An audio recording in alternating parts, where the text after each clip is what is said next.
When migrants first walk in after intake, they will see a recreational room set up with rows of couches, TVs, Xboxes, and board games.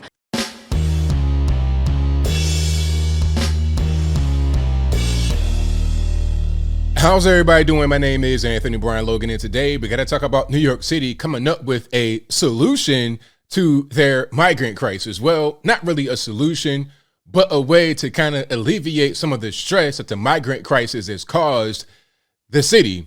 Now, there's going to be a shelter just for these people, for single adult men specifically. Now, $1 million question. Hey, ABL, aren't there already homeless shelters in New York City? After all, there is a big homeless problem, a big drug problem. So do we not already have these places? Well, yes, there are homeless shelters, but this ain't going to be enough for these people. I guess if you're here illegally and you're a migrant from Central America, South America, you need to have better facilities. Okay. You can't be in that Roach Motel, Rat Motel that they got for their population that already exists. You got to have something special just for you. And before I get into it, let's roll the clip. And of course, this clip will be available in the description box below if you want to see it and hear it without my commentary. But let's go ahead and roll the clip. If you're a single adult man, you're going to come here to this facility starting tomorrow. When migrants first walk in after intake, they will see a recreational room set up with rows of couches, TVs, Xboxes, and board games. TVs, couches, Xboxes, board games. Now, I've never seen any kind of facility, any kind of homeless shelter look just like this. This right here is next level, okay?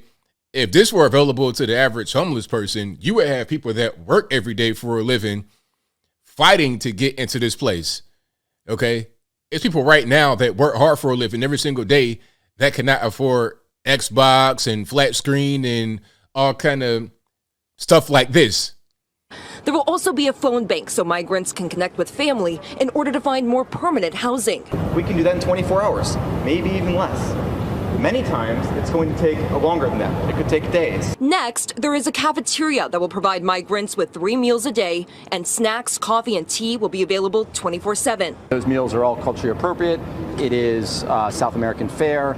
The menu Culturally appropriate. So not only are you going to get free food 3 times, not one meal a day, not no kind of bad lunch, no kind of church lunch. You know what I mean? Bologna sandwich, peanut butter jelly sandwich, Nutella like they give in third world countries. Not just that, you're going to get 3 hot meals a day, and it's going to be culturally appropriate. The menu is going to be just for you from your country of origin. So you're getting platanos and arroz con pollo, all that good stuff, right? rotates on a regular basis. If you're a single adult man, you're going to... So that's the clip right there. That was very, very interesting, if I do say so myself. I mean, that was crazy. You're talking about all these amenities in a facility just for the illegal aliens that come to the city. Because as you know, a lot of illegal aliens are getting bussed to New York City. They want to get on Ron DeSantis for busing illegals to New York and Chicago, other places. And famously Martha's Vineyard up in, what is that, Rhode Island or Massachusetts somewhere.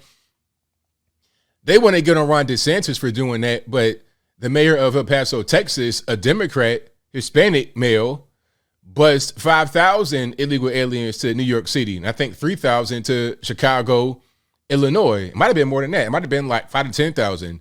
The point is that the mayor of El Paso, Texas, a city in Texas, bussed more people to New York City than the governor of Florida, the entire state, Ron DeSantis, did. But of course, you're going to have all the heat go toward DeSantis and not the Democrat mayor of El Paso, Texas. So this is very interesting. You're not going to see a homeless shelter like this. I'm not saying there should be a homeless shelter like this. So please don't misunderstand me. I'm not saying you should have homeless shelters with Xboxes and hot coffee and tea and, you know, pretty couches and nice furniture like you're going to be in Rooms to Go or Value City Furniture, Grand Furniture, Haverty's, or nothing like that. I'm not saying it's got to be like that in homeless shelters, because when you're talking about the average homeless person, they're different than the illegal alien. The illegal alien often is coming here to get money, right? They just come in here illegally to work, get money, and send it back to the country of origin, or they're here to commit crime like organized crime. They're not necessarily going to be a crackhead coming across several different countries, flying across different countries, across different continents, bodies of water or whatever, to come to the USA and smoke crack for a living. They're not going to be doing that. So you're not going to get necessarily the crazy, demented New York City crack smoker in there tearing it up. But at the same time, you're incentivizing them to come to New York City. Oh, okay, cool. I come to New York as an illegal alien. They're not going to deport me. It's a sanctuary city. And when I get there, I'll be able to get 3 hots in the cot. I'll be able to get, I'll be able to play the Xbox if I want to do that. I got my kids with me. Okay. I got little Miho with me. He could play the Xbox, and then I could get on the phone for free. They already gave me a cell phone at the border. They gave me a Biden border phone, but I can get to the shelter, quote unquote, this facility in New York City and use their phone. So I only got to charge my phone that they gave me at the border for free. Cool. I'm good. Everything you need is right there for you. And this kind of thing, this kind of incentivizing lawlessness or illegality exists beyond the scope of illegal immigration. Beyond that context of illegal immigration, there's other things that incentivize lawlessness and things that you don't want.